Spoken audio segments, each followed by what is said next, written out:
What's the hardest part about being the straight A student when your sister's the teen mom? My sister Chloe got pregnant at 16. I was 14 and had just made honor roll for the 8th time in a row. Nobody noticed because we were too busy converting the basement into a nursery. For the next 4 years, every conversation started with how's Chloe doing. Every family dinner revolved around babysitting schedules and formula prices. My parents introduced me as Chloe's sister, like that was my only identity. I got into National Honor Society and my mom couldn't come to the ceremony because the baby had a doctor's appointment. I won the state science fair and my dad missed it because Chloe needed him to watch Mason while she took her GED test. I was valedictorian and my parents sat in the back row at graduation because they had to take turns walking the hallway with a fuss toddler. I told myself it didn't matter that one day colleges would see my worth even if my family didn't. But when early acceptance letters started coming, I had to turn down Yale because my parents couldn't afford it. All their savings had gone to diapers and just go to community college for 2 years. Mom said Chloe did, and she's doing fine. Chloe was not doing fine. She was working at Target and taking 1 class a semester while living in our basement, but she was trying and that's all. My parents saw their brave daughter raising a baby alone. Meanwhile, I was invisible, the straight A student who didn't need help or attend or celebration, just the backup babysitter and the example of what not to do. I went to on a partial scholarship and worked 3 jobs to pay for the rest.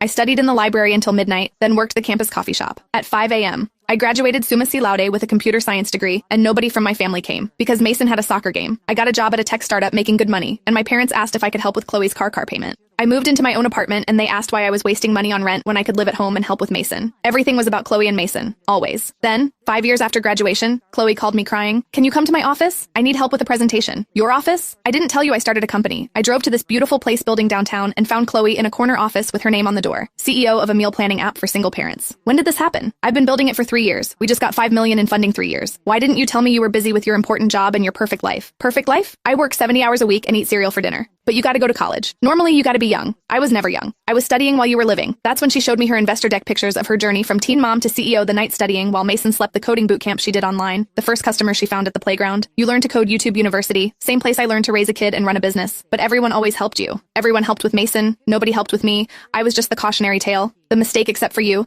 I never helped you were the only one who still expected things from me. You'd get mad when I missed deadlines. You'd tell me to try harder. Everyone else just patted my head and said I was doing my best. I sat in her office crying because I'd spent so many years resenting her for taking all the attention, when really she'd been invisible too, just in a different way. We were both just trying to be enough. She said you built a $5 million company while raising a kid alone. You graduated top of your class while working 3 jobs. Mom and dad have no idea. Do they still think I work at Target? And you're wasting your degree. We laughed until we cried. Now Chloe's company, we're 50 million, and I'm CTO at my own startup. We have lunch every week and joke about our parents, still asking when we're going to get real jobs.